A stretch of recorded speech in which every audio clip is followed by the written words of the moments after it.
How precious this church is to me. I love this church. Okay. I grew up in like the Red Wing Cannon Falls area. My dad was a roofer. He was an alcoholic, still is. When I was going to school, my dad didn't value education much. He had started his own business, and so I never really valued education either. So for me to go to school was just, I didn't really enjoy it. There was a lot of violence in our home. My dad was an angry drinker sometimes. You know, not as bad as some of the stories I've heard, but you know, me and my brother used to have fist fights. Now, he was like a year and a half younger than me, but we would get into fights that were like blood was spilled. I mean, that's the kind of fights we got into. Today, we got a great relationship. I couldn't wait to get out of the house that I was in. I went in the Navy 2 weeks after I turned 17. I'll just say in my teenage years, I drank then too. I mean, we had keg parties and things like that. I remember one time I was 15 years old. My friend was 16, had just gotten his car. We parked his Pinto behind these 3 bars, and when the delivery truck came to deliver the beer, we stole 2 kegs off the truck. And I'm 15 years old at the time. I mean, this is where it all began, right? I went in the Navy, and my drinking didn't get any better. It just, I continued to drink, and until I got out. I had done roofing with my dad, so I knew roofing, but I knew I wasn't going to work or live with my dad. I had, a lot of anger towards my dad. So I was, I moved to out of town, away from Red Wing, and got a job roofing. And life was, in my opinion, I thought my life was pretty good. I was making good money. I had a nice girlfriend. I enjoyed drinking. It was a lot of fun for me at the time.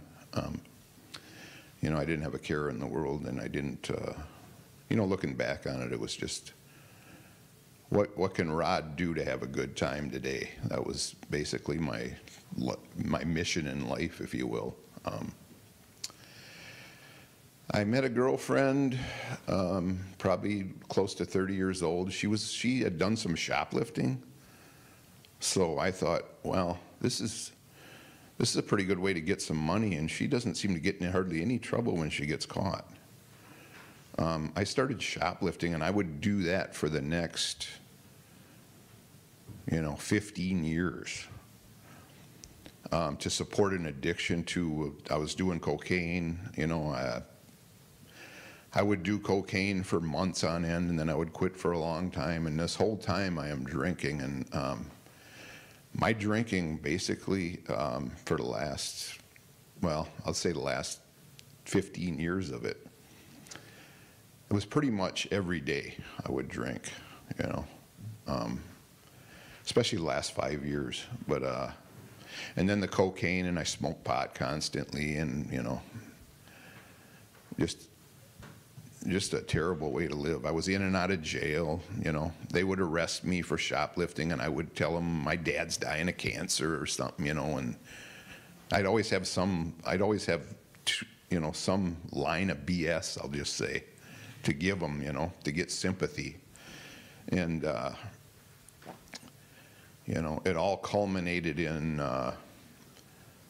hey, Red, because that's what they used to call me on the streets, I'll call it, Red.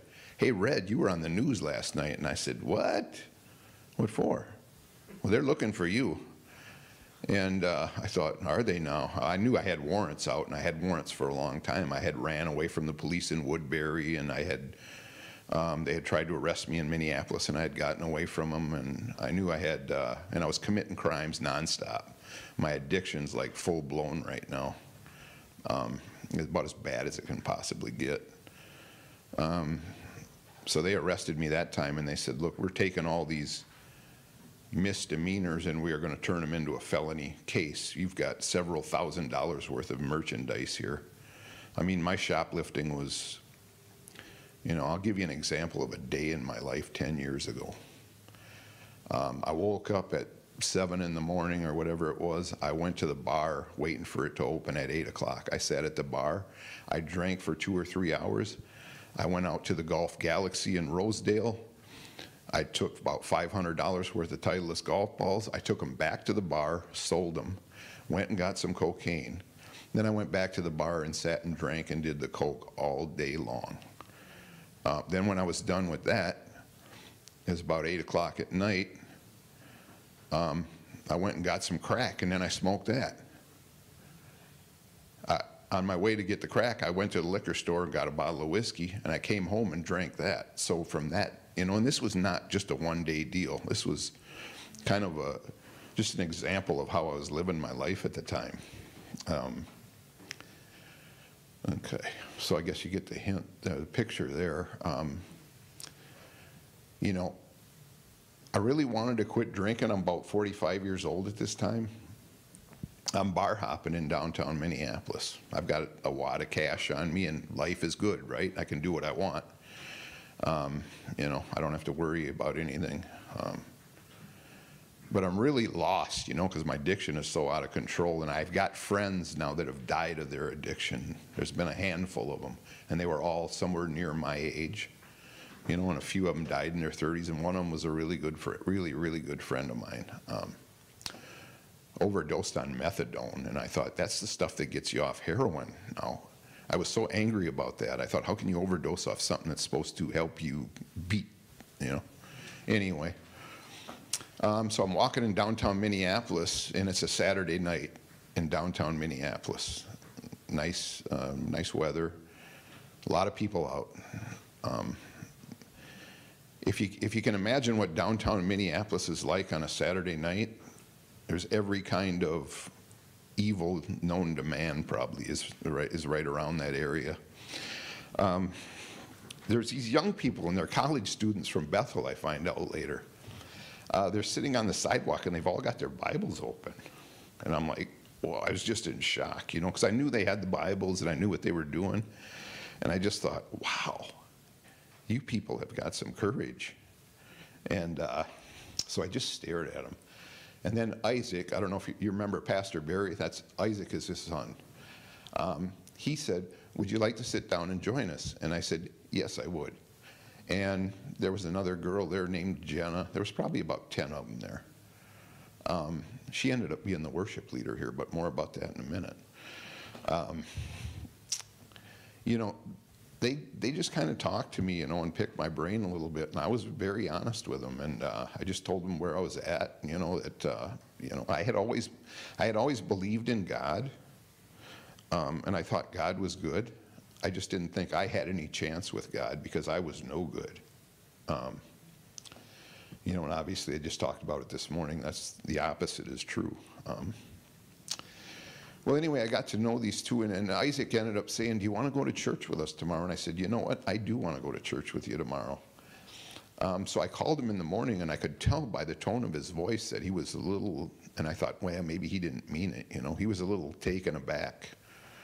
And I asked Jen about that later, and she says, well, we've asked lots of people to go to church. We never had anybody take us up on it.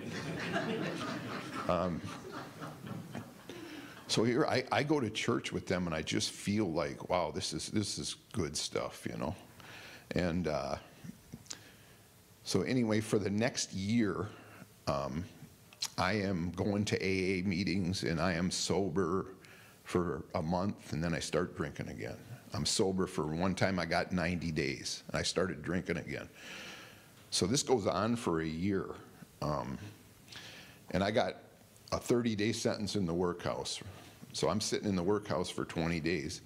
And Isaac and Jenna come and visit me in the workhouse. And I think to myself, wow, they're coming all the way from wherever to come and visit me in this workhouse?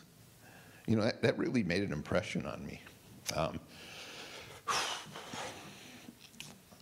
Well, anyway, because they had come beside me, they had given me rides to church. I had to turn myself in like 2 months after I met them, and they had walked me. They said, Rodney, you got to turn yourself in. And I said, no, I don't turn myself in nowhere. I don't do that. And they said, well, you got to do it. And I said, okay, Jen, I'll do it. And so they put their arms around me and they walked me. The sheriff's on the other side of the room by the door to the jail, and they're on this, they put their arms on my shoulder, and we walk towards the sheriff. And I get back where they book you in, and the guy looks at the paper. He says, shoplifting. He says, you'll be out of court in the morning. He said, I thought you'd killed somebody or something the way those two walked you in here. Yeah. So anyway, now this is at the end of my drinking, at actually the very end. I'm in the workhouse. I'm doing 20 days. They visit me. I'm reading the Bible. I open up the Bible. I don't, I did the Bible when I was a kid. We went to Catholic church, so I knew something about it, but I wasn't, and I'm still not an educated man on this, but I've learned a lot. So I just opened this Bible, and where am I at? Here, I'm glad I marked this. Just out of nowhere, I just thought, well, I'll just open it up and start reading, because I don't know where to begin anyway. And this is the verse I read. Now this, and I didn't know it at the time, but I would be done drinking, because I had about $300 in the insole of my shoe, and the thought had occurred to me, as soon as I get out of here, maybe, because this is how addiction works, One day you're doing good, and the next day all of a sudden, boom, it's back on you. And I had that thoughts, maybe as soon as I get out of here, I'll go straight to the bar and see if I can get some, whatever. I'm going to go back to square one. I got money. So I open up the Bible, and this is the verse I opened up to, and this covers, and I also didn't know it at the time, but I was going to forgive my dad a couple, 3 months after this. It's Ephesians chapter 4, verse 17. I started at right here. Therefore I say this and testify in the Lord, you should no longer walk as the Gentiles walk, in the futility of their thoughts. They are darkened in their understanding, excluded from the life of God, because of the ignorance that is in them, and because of the hardness of their heart. They became callous and gave themselves over to promiscuity and every practice of every kind of impurity, with a desire for more and more. But that is not how you learned about the Messiah, assuming you heard about him and were taught by him, because the truth is in Jesus. You took off your former way of life, the old self, that is corrupted by deceitful desires. You are being renewed in the spirit of your minds. You put on the new self, the new one created according to God's likeness in righteousness and purity of the truth. And since you put away lying, speak the truth to each one, to his neighbor, because we are members of one another. Be angry and do not sin. Don't let the sun go down on opportunity. The thief must no longer steal. Instead, he must do honest work with his own hands, so that he may have something to share with anyone in need. And right after I finished that little part, I'm thinking, this is real. Because this is me. No foul language is to come from your mouth, but only what is good for building up someone in need, so that it gives grace to those who hear. And don't grieve God's Holy Spirit. You were sealed by him for the day of redemption. All bitterness, anger, wrath, shouting, and slander must be removed from you, along with all malice. Be kind and compassionate to one another, forgiving one another, just as God forgave you in Christ. So that was something else right there, because it's like I opened this up, and this is a big book, and this is what comes out. And like I say, I've been going to church, and I've been sober for the majority of this previous year. So I've seen some other things that I'm starting to think these ain't coincidences. Something going on around here. So anyway, shortly after, I was in that cell, and I had just read this, and I just prayed to God. I said, just take this alcohol out of my life. I don't want to live like this. I don't want to be this guy anymore. And I'll tell you what, I had an experience with the Lord that was powerful. It was a lightning bolt moment that they talk about, because that's what I needed. Subtlety probably wasn't going to work for me. So shortly after that, now Jenna and Isaac have been my friends. I've been over to Barry and Deanna's house. They've invited me over for Isaac's graduation, and I know the family, and they've just been super nice to me, and I'm thinking, boy, you guys really are nice to somebody like me who really, and it's like, in the world I come from, it doesn't work like that. It's about what can somebody do for you or whatever. It's not doing any favors for anybody else. Your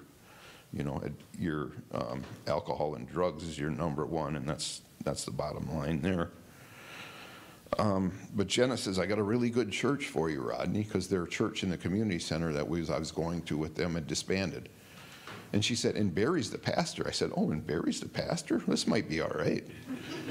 And so here it was Hope Community Church. And so shortly after I came here, Barry asked me if I wanted to be part of the people, the cleaning up and everything. And I met Claire Dean. Now here's a guy who had lived a totally different life from me. But here I had all this stuff in common with him too. We played chess, we're both in the military. We were at Subway one time, he ordered a sandwich, he says, what do you want? He said, I'm gonna get a foot long. I said, I don't care. I said, I like them all. And so he ordered his sandwich, and he ordered exactly what I would have ordered. He even told him to spread the spinach on evenly, which just amazed me. Anyway, I don't know why I brought that up, but so, yeah. And, I spent my entire life taking everything I could get, basically, and I ended up with nothing. And now that I'm a giver, this is great. I've got more than I could ever ask for, more than I deserve. I didn't really say this earlier, but there was several times where I should have been dead. And I could tell those stories. I don't think I'm going to, but I don't know if I'm forgetting anything here, or it's just, I've had my struggles even since I've been sober. I always liked to play poker. I learned how to play poker probably before I went to school. And so I was in a tailspin this last year for that. I went back to that. And that's just, false idols. I know enough about the Bible to know how wrong it is. But sometimes I want to get out of my own head, I can't talk about everything in this time, but you know what I had happen? I had a whole bunch of brothers in the small group pray over me. Because I want to live God's way. I want to do His will, not mine. And just to have that support. And I feel like I'm going to beat that now, too. I laid that at the cross.